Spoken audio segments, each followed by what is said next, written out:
A paz e a graça do nosso Senhor Jesus Cristo seja na vida de todos.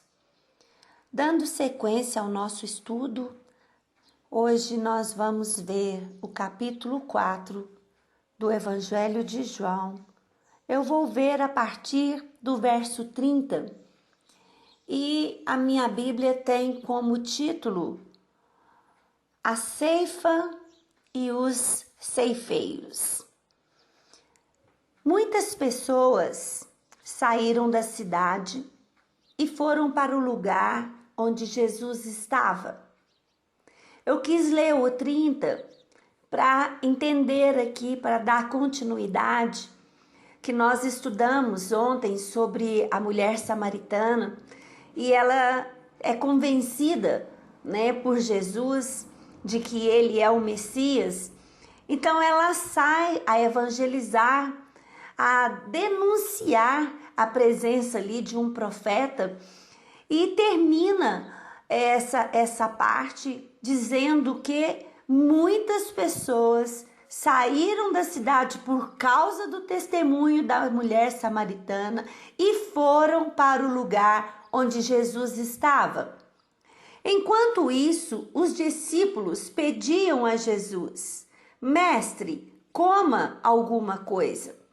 Jesus respondeu: Eu tenho para comer uma comida que vocês não conhecem. Então os discípulos começaram a perguntar uns aos outros: Será que alguém já trouxe comida para ele? A minha comida, disse Jesus, é fazer a vontade daquele que me enviou e terminar o trabalho que ele me deu para fazer. Veja bem, Jesus aqui estava de frente para uma oportunidade. Uma multidão se formou ali em Samaria por causa do testemunho de uma mulher, a mulher samaritana. Então não é que Jesus está dizendo, eu não vou comer essa comida. Ele está dizendo, existe uma prioridade, existe uma comida que eu preciso agora de dar, que é muito mais importante no momento. Jesus encontrava-se diante de uma multidão de samaritanos que estavam ali atentos, prontos para ouvir as palavras de Jesus. E Jesus continua no verso 35. Vocês costumam dizer, daqui a 4 meses teremos a colheita. Mas olhem e vejam bem os campos. O que foi plantado já está maduro e pronto para a colheita. Jesus está dizendo que já havia sido plantada uma sementinha de fé ali naquela multidão. A própria mulher samaritana foi que fez essa obra, essa evangelização do jeito dela, dizendo, venham e vejam, tem um homem que é profeta, ele soube dizer tudo sobre a minha vida, havia sido plantado. Muito nós temos na nossa vida que foi plantado de outras pessoas, né? Nem todos hoje estão sendo pregadores simplesmente, eles já estão pegando um terreno fértil que outra pessoa já plantou. Os profetas já plantaram, Moisés, Abraão, todo o Antigo Testamento já é uma plantação para as nossas vidas, para que hoje nós possamos estar nessa situação de maduros. Alguém plantou para que nós estivéssemos maduro e alguém colheu para que nós estivéssemos na presença de Deus. E ele continua dizendo assim: quem colhe recebe o seu salário e o resultado do seu trabalho é a vida eterna para as pessoas. E assim, tanto o que semeia como o que colhe se alegrarão juntos, porque é verdade o que dizem, um semeia e outro colhe. Eu mandei vocês colherem onde não trabalharam, outros trabalharam ali e vocês aproveitaram o trabalho deles.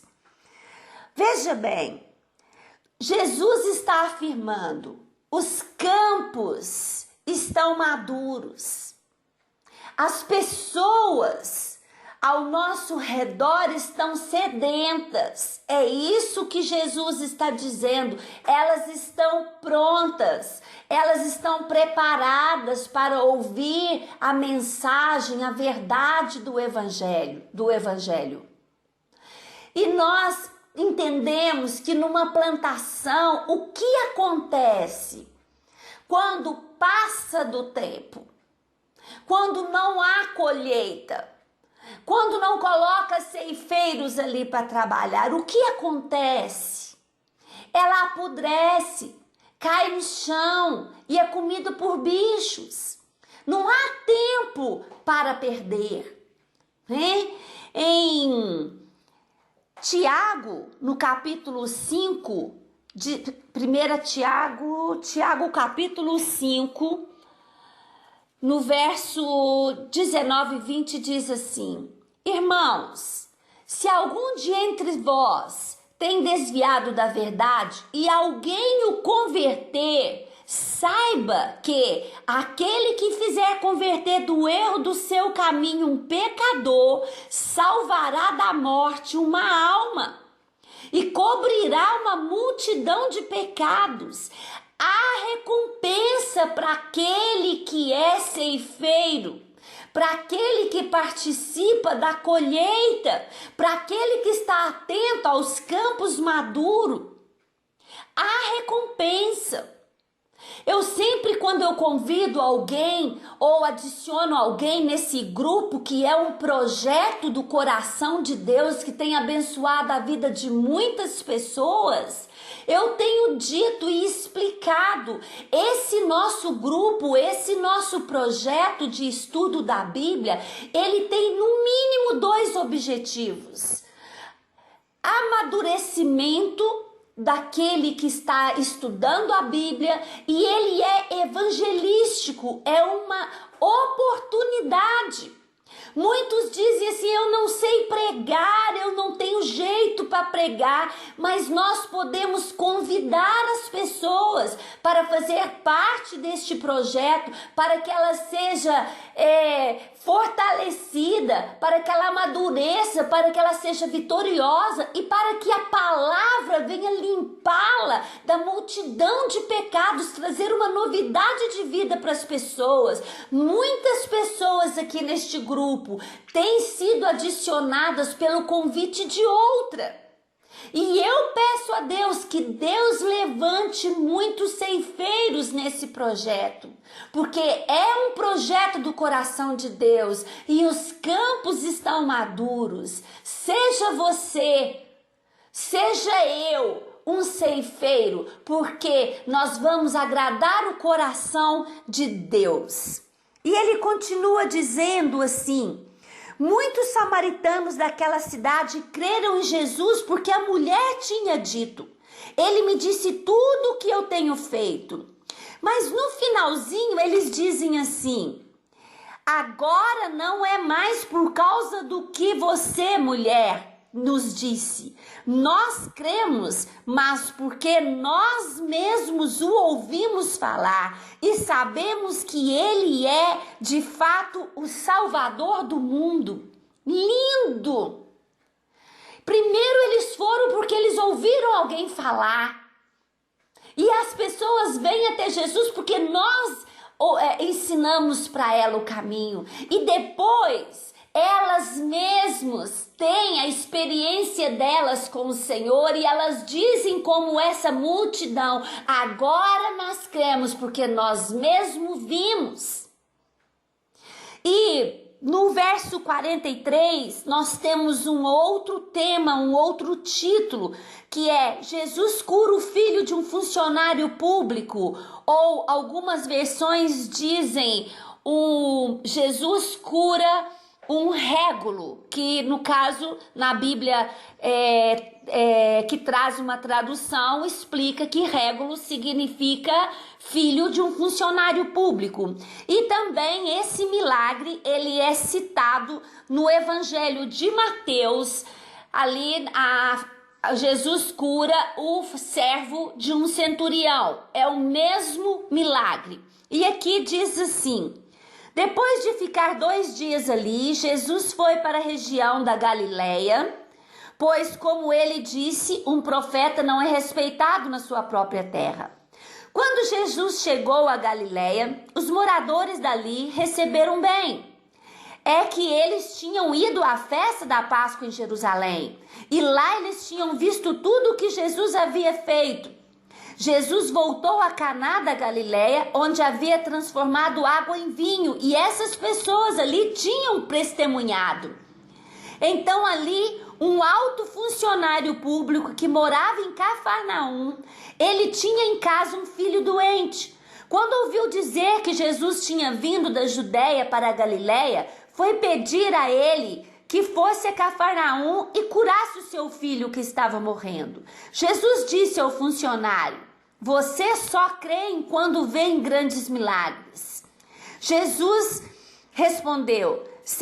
Ele respondeu, Senhor, venha depressa, antes que o meu filho morra. Volte para casa, disse Jesus àquele homem. O seu filho vai viver, disse Jesus.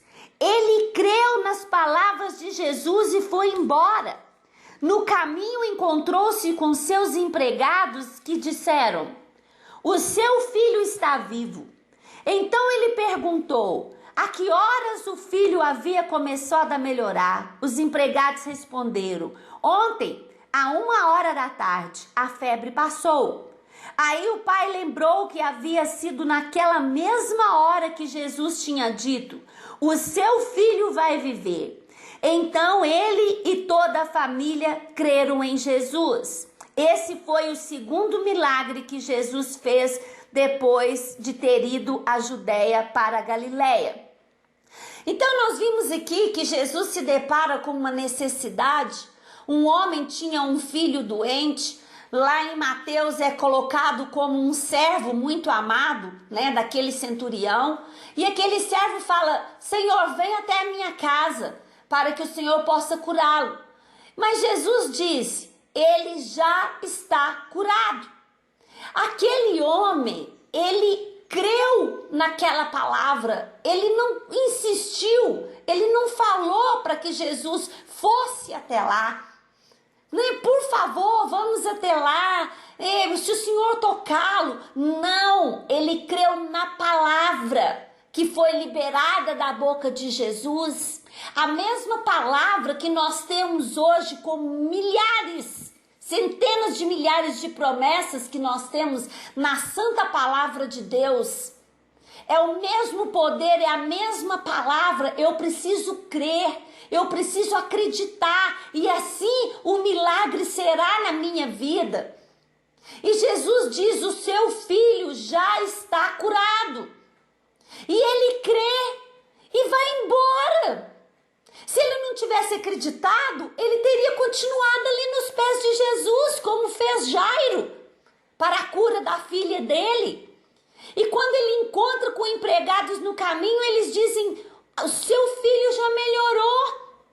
E lá em Mateus tem um pouco diferente a história contada por Mateus. E no verso 10, lá de Mateus 8, verso 10, Jesus se maravilha com a fé desse homem.